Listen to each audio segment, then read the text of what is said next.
Hello, glad to see you on the channel. Subscribe, leave a like, and don't forget to write a comment. Enjoy watching. The steak was overcooked, the wine was cheap, and the fake laughter around the table was somehow louder than the music playing from the little Bluetooth speaker in the corner of my parents' dining room. I remember thinking that this is how it always goes, everyone pretending everything's fine, pretending this family isn't a machine that runs on selective memory and carefully disguised disappointment. It was my birthday, my 30th to be exact, and the only thing I'd asked for was a quiet dinner with no drama. But of course, I should have known better. I should have known that no matter how old we got, my parents would always find a way to remind me that I was the supporting character in the story of their favorite child. There was mashed potato on my plate, untouched, a too-sweet smile on my face, and just enough wine in my glass to keep my tongue from saying the wrong thing at the wrong time.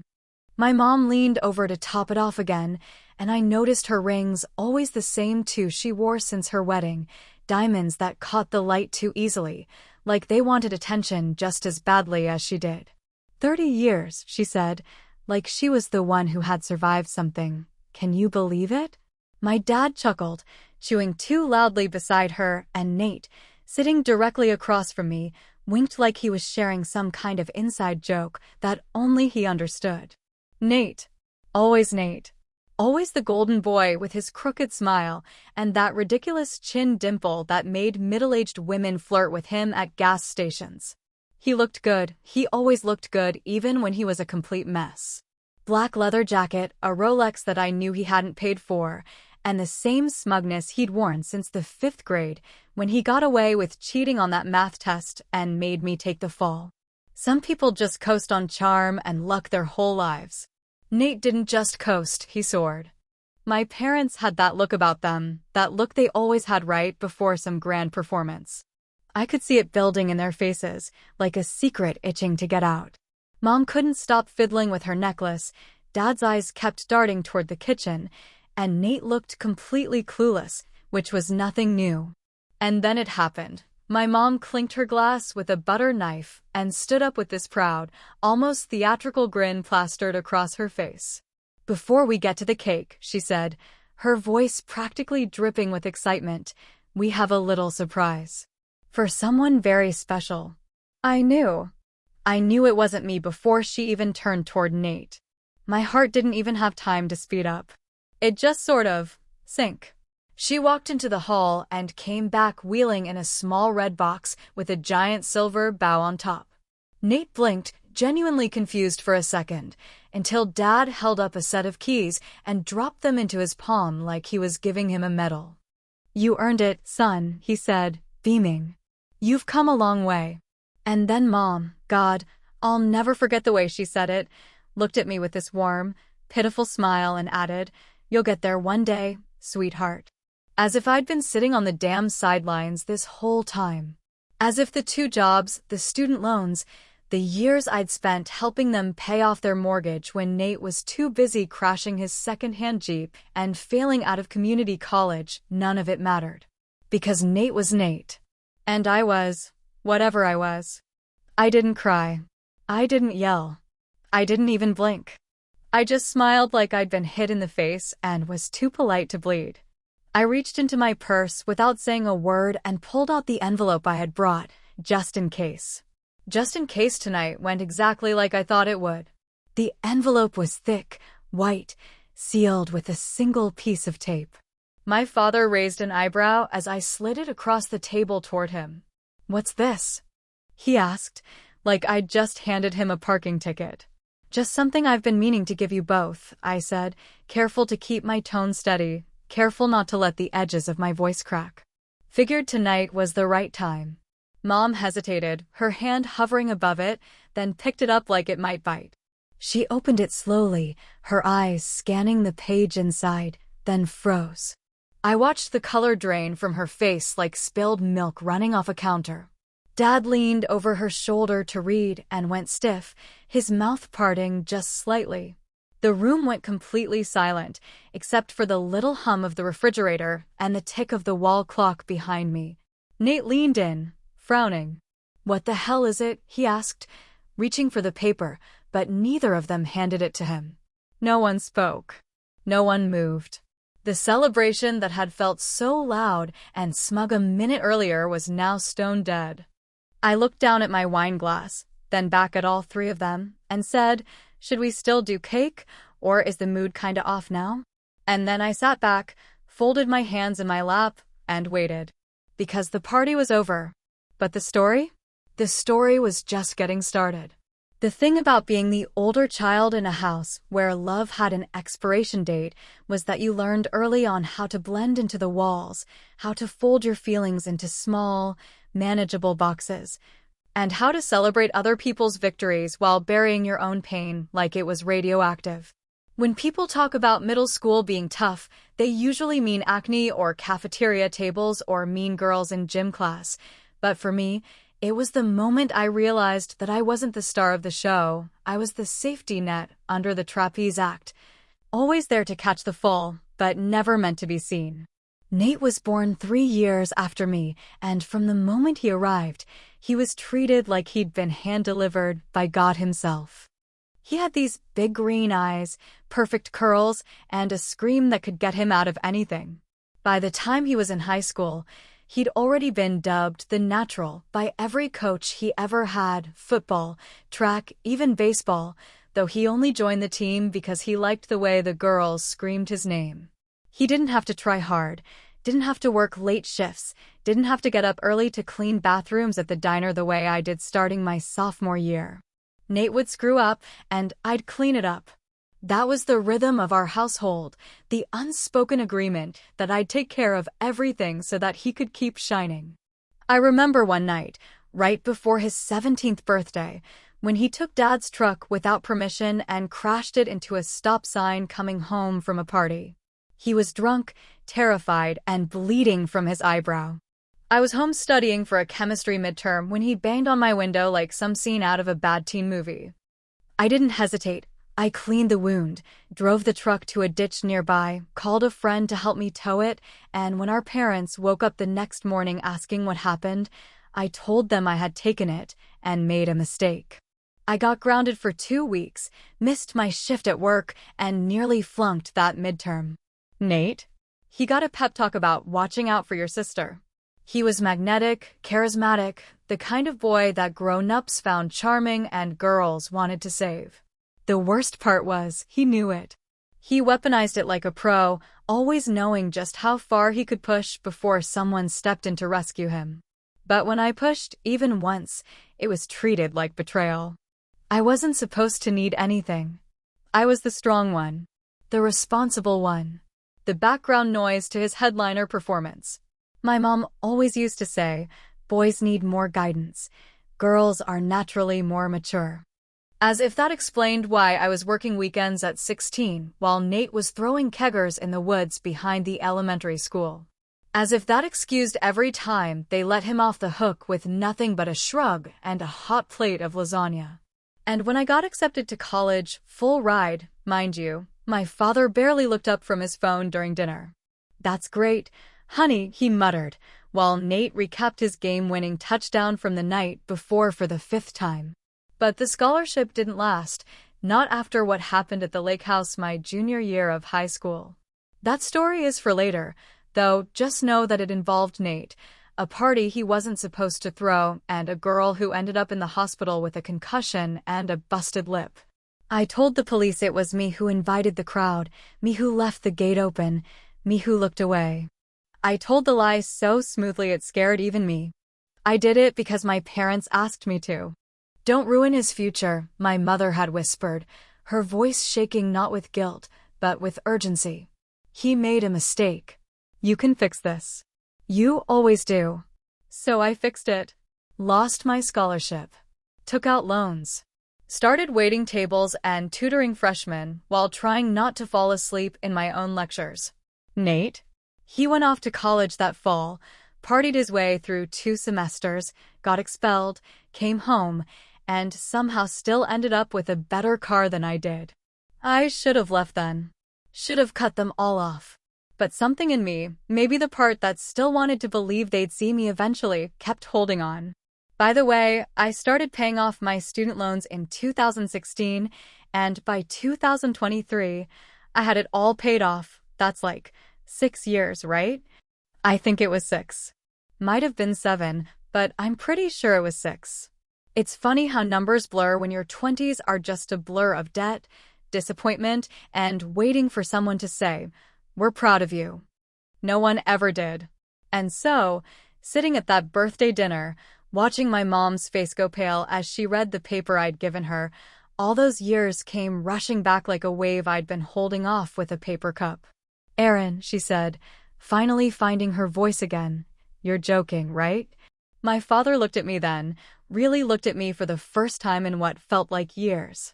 He opened his mouth, but I cut him off before the gaslighting could begin. "Keep reading," I said calmly, because I didn't need to yell anymore.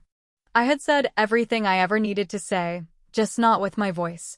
And now, finally, they were listening. Or maybe they were just afraid of what they were about to hear. Either way, it didn't matter. Not anymore. It's wild how silence can scream louder than words ever could, especially when it's the kind that slips into a room like smoke after something's burned to the ground and no one wants to admit they started the fire. That was the kind of silence we sat in after my mom opened the envelope, her hands trembling just slightly the way they did whenever she didn't have control of the narrative. My dad squinted at the document like he couldn't quite believe what he was reading, like the letters might rearrange themselves into something more convenient if he just stared hard enough. And Nate, bless his clueless little heart, still hadn't figured out that the air had shifted, that the party was over, and that this was the beginning of the reckoning. Let me tell you something about long games. They don't always look like revenge. Sometimes they look like patience. Like biting your tongue so many times it becomes muscle memory. Like smiling when they insult you in the form of advice. Like showing up to every family event with your hair done and your pain buried under 2 layers of concealer. I didn't wake up one morning and decide to get even. It was slower than that, quieter, like a glacier moving under the surface until one day, the whole damn mountain cracks. 1 year ago, I started researching liens and tax debts on a hunch because something in the way my dad kept avoiding calls from the county office made the hairs on the back of my neck twitch. It wasn't even a surprise, really, when I found out they hadn't paid property taxes on the lake house in nearly 3 years. It was even less of a surprise when I realized they assumed the place was still safely tucked into the family trust, protected from consequence and common sense by nothing more than entitlement and poor bookkeeping. They always said the lake house would be passed down when the time was right, as if that meant anything when you're a grown woman watching her parents pour what little money they had left into keeping up appearances. So I made a few calls, filled out some forms, waited for the notices to go unanswered, and then filed for the lien myself. I bought the place legally, quietly, for less than what Nate owed in gambling debt 2 summers ago.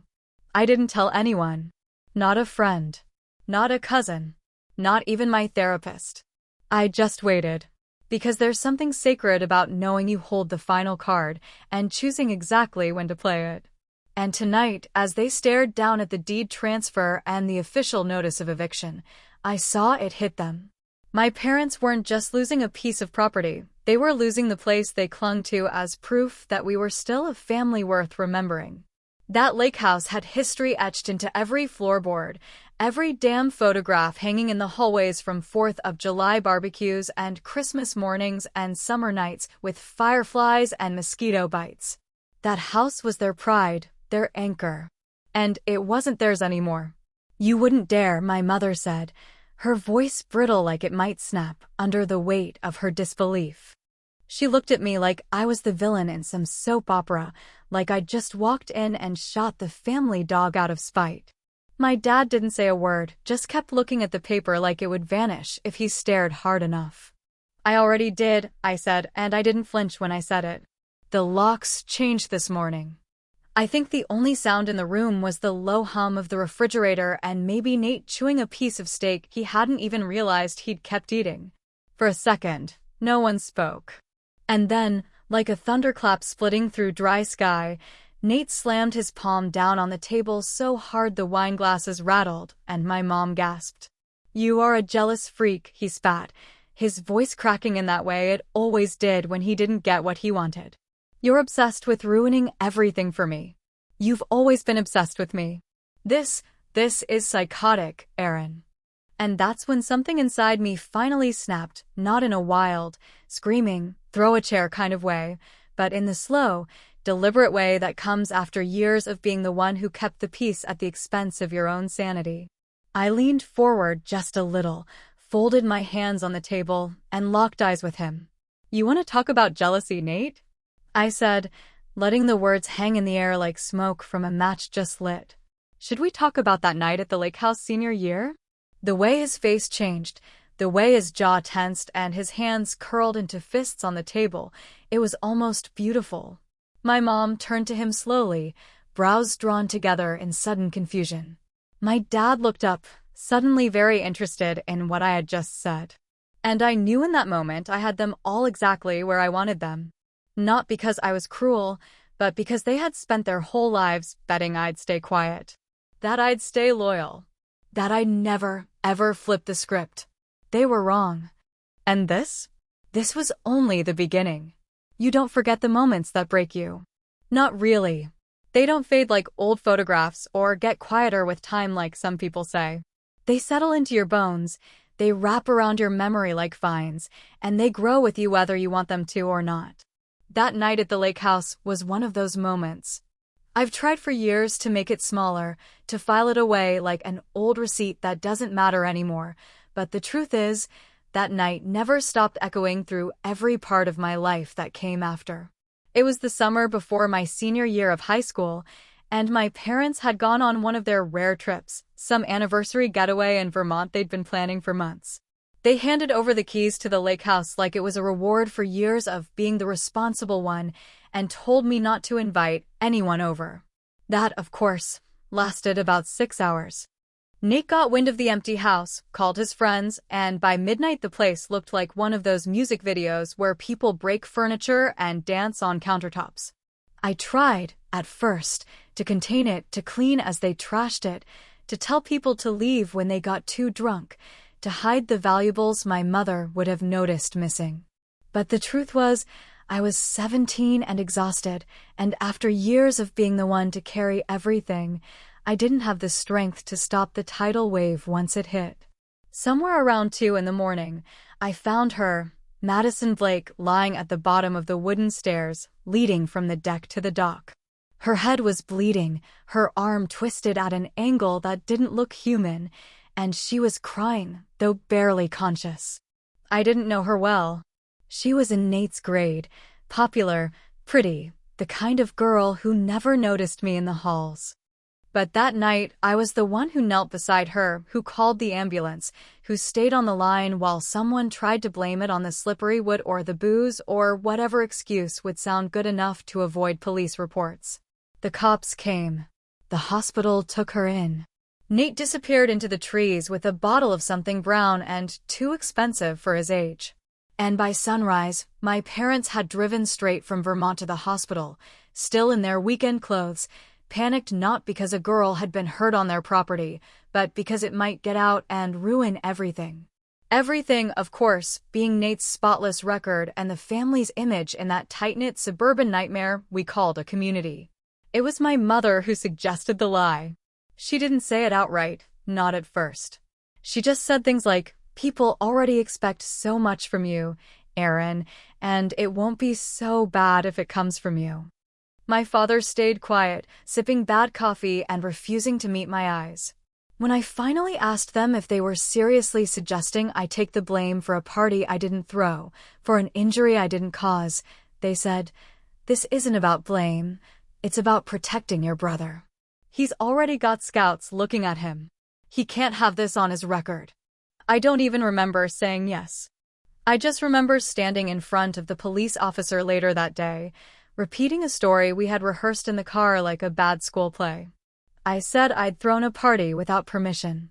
I said I hadn't noticed Madison was drunk. I said I felt terrible. They didn't charge me, first offense, clean record, young and remorseful. But my scholarship committee got wind of it somehow, and just like that, the full ride I had earned through 4 years of late nights and no social life was gone. It was like watching your future burn in slow motion while everyone else roasted marshmallows in the flames. Nate never said thank you. Not once.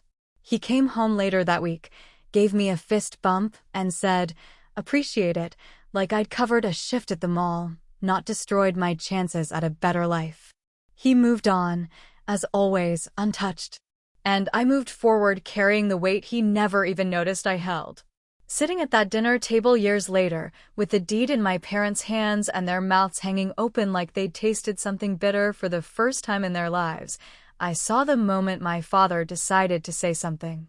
He stood, slow and steady, the way he always did when trying to sound authoritative instead of guilty, and cleared his throat with that fake authority that had always gotten him out of trouble with neighbors and contractors. "We did what we had to do," he said, his voice thick with that calm, rational tone that made me want to scream.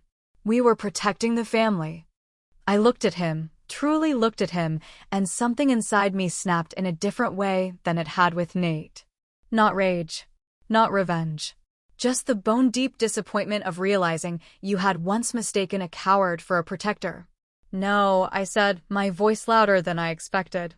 "You weren't protecting the family. You were protecting him. You sacrificed me."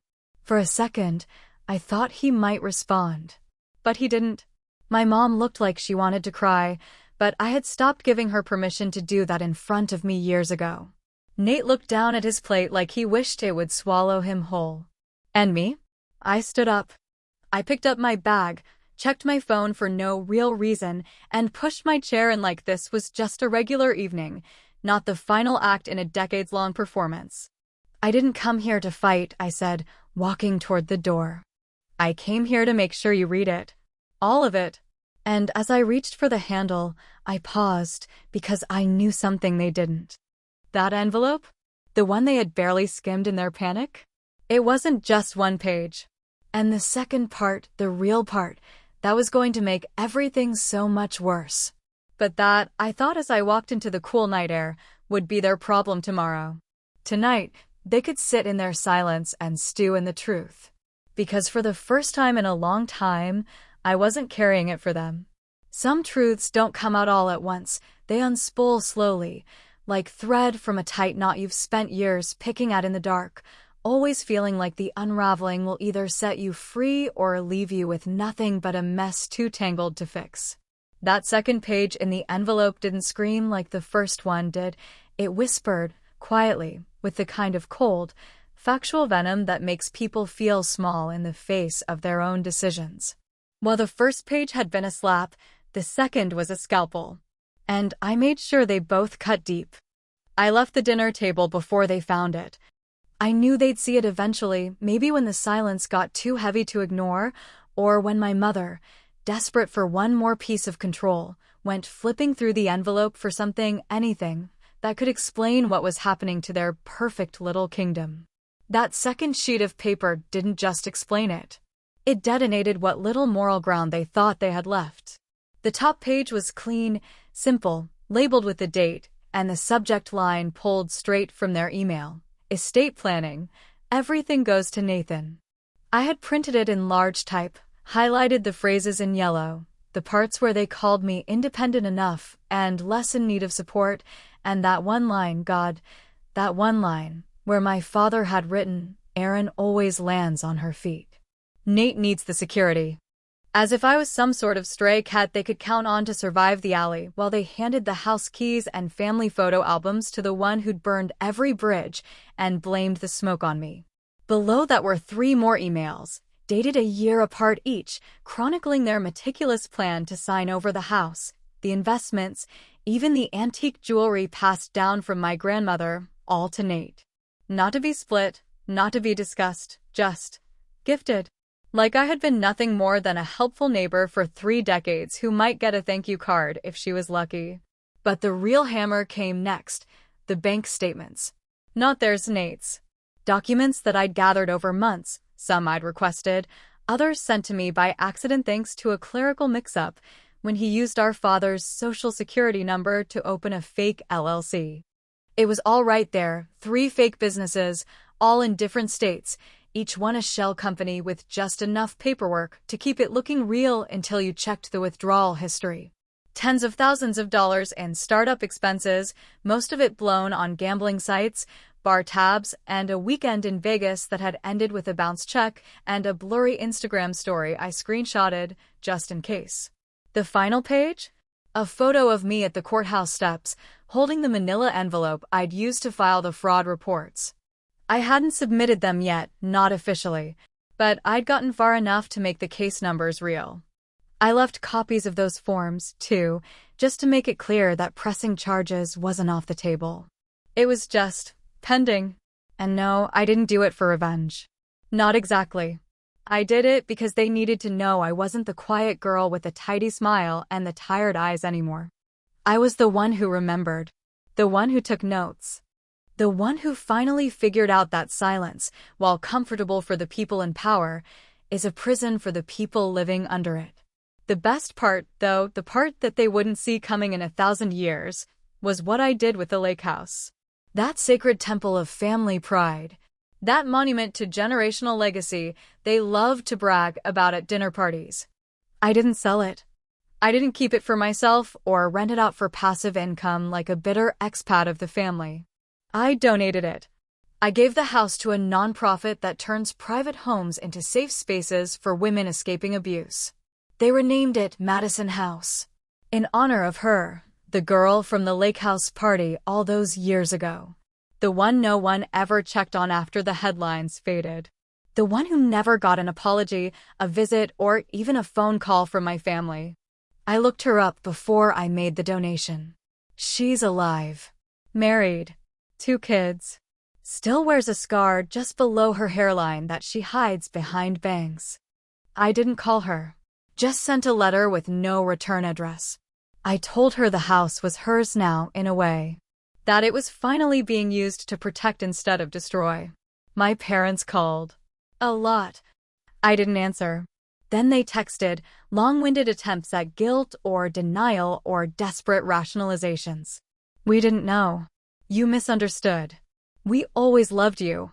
Nate's messages were worse, mean, sarcastic, threatening, then pathetic. He begged, then blamed, then begged again. I blocked all of them, one by one. That night, I sat on the floor of my tiny apartment, legs crossed, the windows open just wide enough to let the spring air move through the curtains. No fancy lake view. No big dining table. Just my own space. Quiet. Honest. Real. There was a letter in my mailbox that day, an invitation to speak at a survivors event next month. I don't know how they found me, but they did. They said my donation had inspired people. That they wanted my story. I held the letter in both hands, breathed in deep, and whispered to no one in particular, I earned this. Did I go too far? Maybe. Maybe I crossed a line I didn't even know existed.